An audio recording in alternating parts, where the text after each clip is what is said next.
Yo guys, for today's video, sasagutin lang natin yung isa nating commentor. Wala naman kayong tip. Bakit?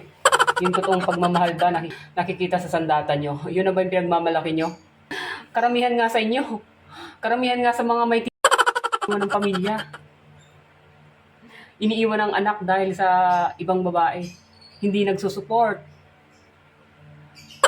Diba? Wala yung presensya bilang tatay.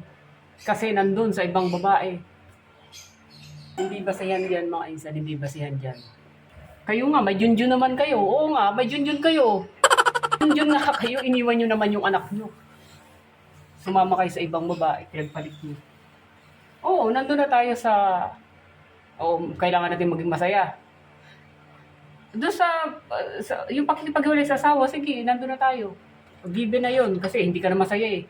Pero yung pagiging tatay mo sa iyong anak,